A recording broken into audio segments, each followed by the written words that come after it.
Hi, Australia. I am extremely excited to be with you today in Esri 2020. My name is Omar. I'm the Director of AI Machine Learning Cross-Sector Team in Esri, and I'd love to speak with you today about dealing with chains using GeoAI. I want to bring up two main examples today. We're going to see how artificial intelligence with geography can help with dealing with disasters like fires and quickly understanding what are all the impacted areas and how to deal with them.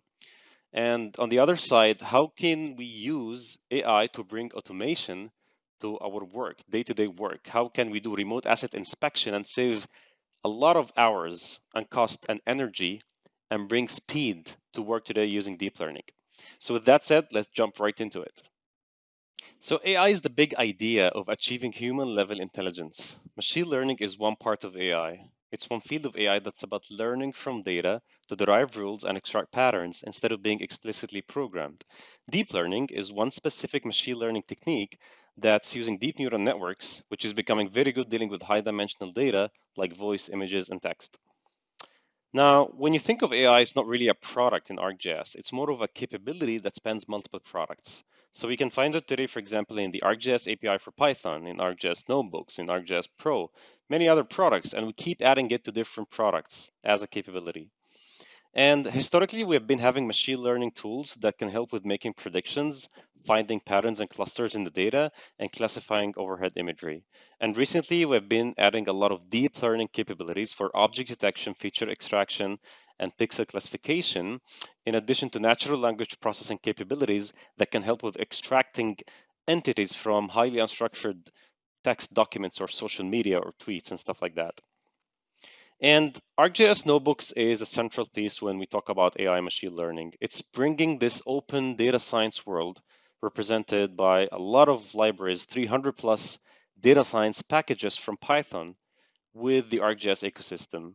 So if you want to do spatial data science, if you want to do machine learning, deep learning, this is enabled by ArcGIS Notebooks, which you can find today in Pro, in ArcGIS Online, and in Server. One of the major capabilities that we're going to talk about today is the imagery deep learning capabilities.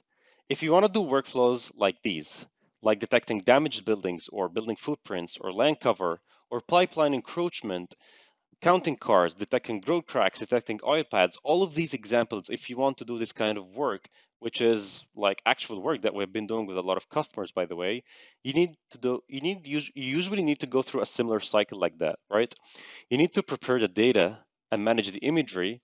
And this is enabled by image server, image analyst, accessing and managing the imagery, which you can get from aerial imagery, satellite imagery, drone imagery, you name it.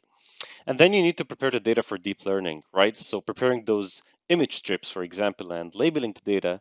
And we have been adding a lot of tools that can help with that in Pro. And then you need to train models.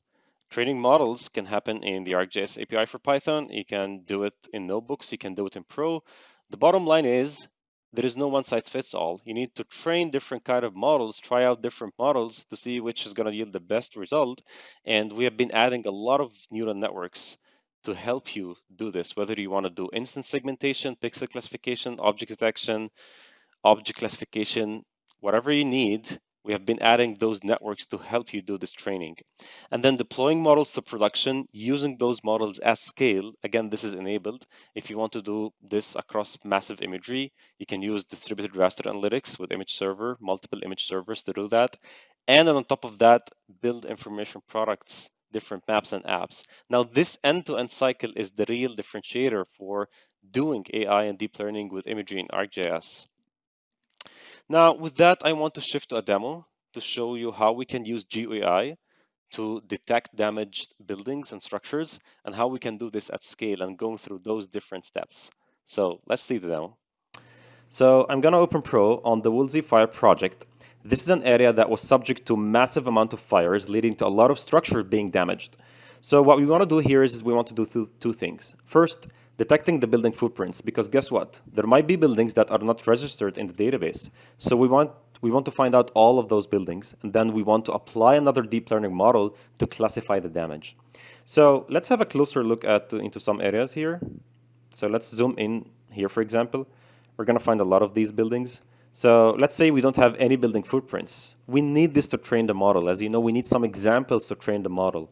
So we're going to label some data. And for this, we're going to use some of the new tools, like the label objects for deep learning tool that you can find under Imagery. So using the label objects for deep learning tool, I'm going to create a training data set by labeling a lot of polygons for these buildings. And these are going to be some examples for the polygons I've created. Now, once I've done that, I want to start exporting these into chips so that I can start training a building footprint detection model. So how can you do this? We're going to launch our first tool here, export training data for deep learning. This is a tool that takes two inputs, the raster and the feature class that we've just created. So we are passing the imagery raster here, right, as you see.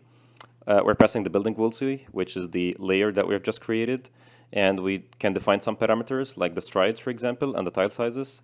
And then we click run. Once we click run, this is going to be the output. If we go to the footprints training data, we're going to find two folders, images and labels. The images are the image chips that were exported, and you can see this here. Let me expand the icons. So a lot of image chips, and then the labels that are associated with how these chips are labeled, right? It identifies the kind of labels for each chip that the deep learning model needs so that it makes a training process. You can find this under labels here, right? So once we do this, now we can train a deep learning model. We're going to launch a second tool. Let's have a look at it here, called Train Deep Learning Model. You can use this tool in Pro 2.5 Plus, so we can find it in 2.5, you can find it in 2.6. And to use it, you need the image analyst extension. And for that, you can use it to train deep learning models. We have different kinds of deep learning models that you can use. Here, we're going to pass two parameters. First, the training data. So we're pointing it to the folder that we have just created, the footprints training data, right? And second, an output folder for the model. And then you can then select the type of the model that you want to run. Now, given the type of the training data, the tool recognizes that we most probably need to train a pixel classification model. In that case, we're going to select a unit. And that's one aspect about the tool, that it can recognize based on the data what are the appropriate models that you would want to be using. And then you can identify some advanced techniques. Let's say, for example, you have a pre-trained model that you have trained before. You don't need to start from scratch. You can start from here. So if you select the pre-trained model from that folder, you can just build on top of it. Now, once you run that, you're going to have a model for detecting building footprints. And for that, we're going to want to run this model and have it actually process across this imagery to detect the building footprints. So for this, actually, we're going to launch another tool called Classify Pixels using deep learning. So if you launch that tool, you're going to pass the imagery, the output folder, the model definition. The model definition is the EMD file, which is generated from the previous tool. Think of it as a configuration file for the model. And you're going to actually point to that one here. Let's go to the footprints model and select the EMD. And then actually, we're going to just run the model. So it's loading the EMD file right now, and it's going to help us do that. Now, one tip here is that if you want to run across a small to medium area, you can do this locally in Pro if you have a good GPU. If you want to scale this to massive areas, do it in less time. You can do this with Enterprise with image server. If you have multiple image servers, you can configure it to use distributed raster analytics and use deep learning with distributed raster analytics to run the inference at massive scales in less time. So as you can see here, I'm defining some parameters, and I can just click run, and the output of that is going to be this. So let's go to this area.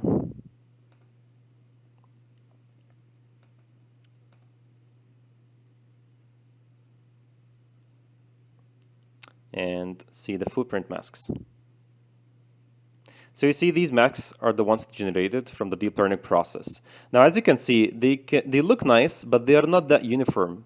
They might need some level of processing. And this is where we use some post-processing tools, like the regularized building footprints, to make the results even better. So the output from that is going to be like this. So you see this, how is it looking way much better than the other one? And for that, I'm saying that doing AI in ArcGIS helps you answer bigger questions.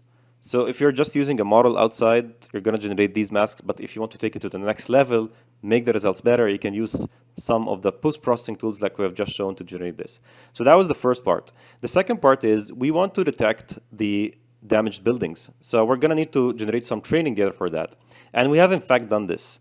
We have labeled some of these polygons, whether they are damaged or not, by adding an attribute to the table, to the feature table, right? So let's have a look at these. So these are some of the example labels that we have created. And now we want to train another deep learning model to detect the damage. In that case, we don't want to detect the building footprint. We just need to classify the object, whether it's damaged or not. So let's go to geoprocessing and go to export training data for deep learning for the second time. And now we're going to pass the damage training samples that you can see here as the labeled examples along with the raster. And it's going to generate an output folder like this. So we have another folder here. It's called the damage training data. Same thing, images and labels. Images includes the image chips. Labels include the label for each of these chips. And then you can use that to train a model. So we're going to go to geoprocessing and choose train a deep learning model. In that case, we're going to pass the damage training data, and we're going to specify an output folder to host the model. We can define some parameters. We can, again, as I mentioned, use some pre-trained models. And when we run this model, this is going to be the result.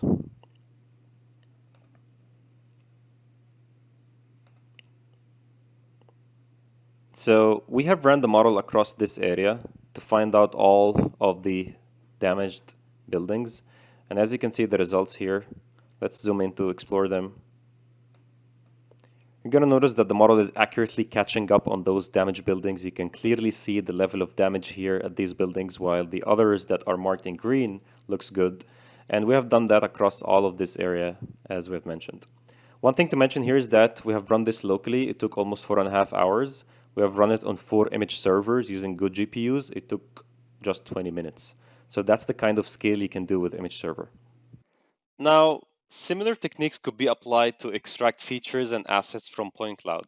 What you're seeing here is an example of work that we've been doing with the utility to extract utility lines and poles from 10 billion point clouds, saving 50,000 man hours. Can you imagine that? Now, let's see how this happens. So these are the raw point cloud. We have been training deep learning models to extract those two assets, utility poles and utility lines, and these are the results that you're seeing here. The accuracy was really great, and you can do the same thing with vegetation, encroachments, buildings, etc. So I want to walk you through a demo that explains the whole process. How can you access the data, prepare the data, how you can use Arcgis Notebooks in Arcgis Online to train the model, because you can access powerful GPUs in Arcgis Notebooks in Online, and then using post-processing to enhance the results and derive beautiful information products. So let's see the demo.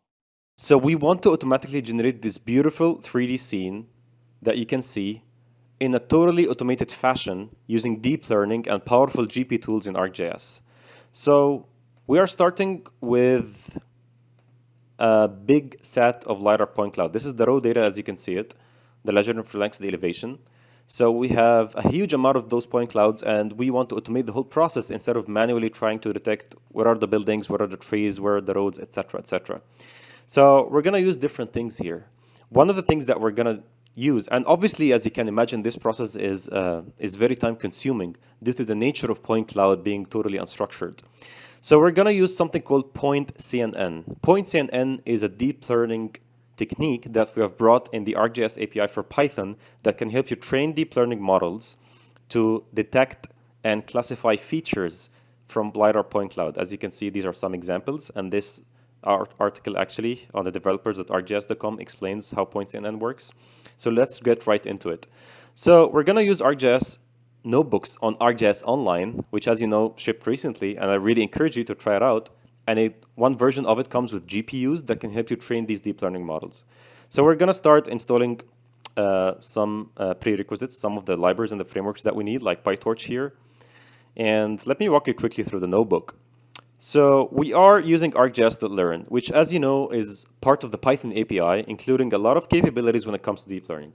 So ArcGIS.learn can help you prepare data for deep learning, do image augmentation, train deep learning models, use deep learning models, and deploy deep learning models into production. So first thing, we're trying to export the training data. So we got some training data from the Netherlands and UK that we're exporting here using the export functionality. And then we're doing some data prep and showing some examples for this data. As you can see here, this is a quick example where you can see the two classes, 0 and 1. First of all, we're going to train one model for detecting buildings, and then we're going to train another model for detecting trees. So we're going to start with the building model where we launch PointCNN. And as you can see, it's extremely easy to launch it as you see here. So we're getting PointCNN, and we're seeing that it has two classes, the label data, 0 and 1, buildings and non-buildings. We're using the learning rate finder, which can help you find the optimal learning rate, a good starting point for the learning rate. And then actually pc.fit is where we train the actual model. As you can see, it's a couple of lines of code to train a deep learning model. And once you do this, you can start actually do the post-processing. So the results from the deep learning are good, but we want to use some post-processing tools in ArcGIS to help make them better. So these are examples for the post-processing techniques we're using with the buildings. So we are converting the last to raster, reclassify, raster to polygons, make feature layer. At some point, we're using the regularized building footprints. The bottom line is we're trying to take the output from the deep learning to detect the building footprint, and then from there, we're doing a couple of things, right? We're trying to derive the attributes, that's this part specifically here, deriving some attributes from the LiDAR, like the height of the roof and the kind of the building. So we're populating the attribute table with that. And then we're using City Engine to convert these results into beautiful 3D shapes. So we're using City Engine's rule package, and specifically we're calling the features from City Engine Rules GP tool. And this is going to help us generate realistic 3D buildings. And then using City Engine, again, we're overlaying the texture. So that's the part for training the building model. Now we have another model for the trees. We're doing pretty much the same thing. So exporting the training data. We have a bigger model that is detecting multiple classes. We're particularly interested about the trees. We're calling the PointCNN. We're doing the inference. And then we're doing a similar post-processing here. Now, I want to show you some examples for the post-processing that we're doing for the trees. And actually, we can better see it on this beautiful map.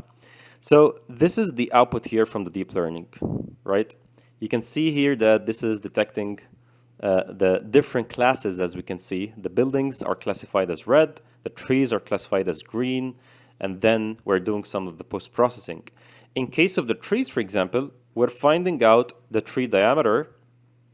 We're deriving the tree footprint. So that's what you're seeing here, these circles, right?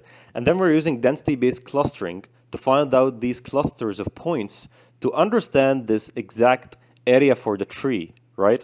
So we're populating the attribute table with different things.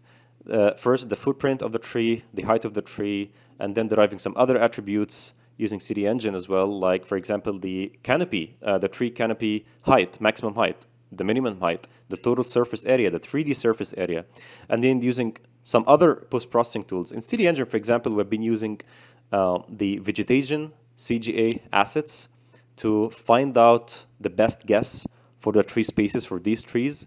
And then that's the final output that you can see here. After finding out these tree examples, we are choosing some of those examples to have here, and then overlaying the texture on the buildings, as you can see. That's a closer look that you can see.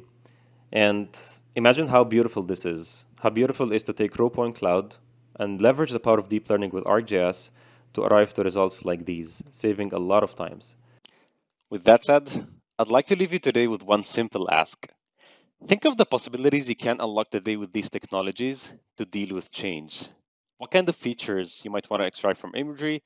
What kind of assets you might want to automate the extraction of from LiDAR point cloud? Thank you, and have a great day.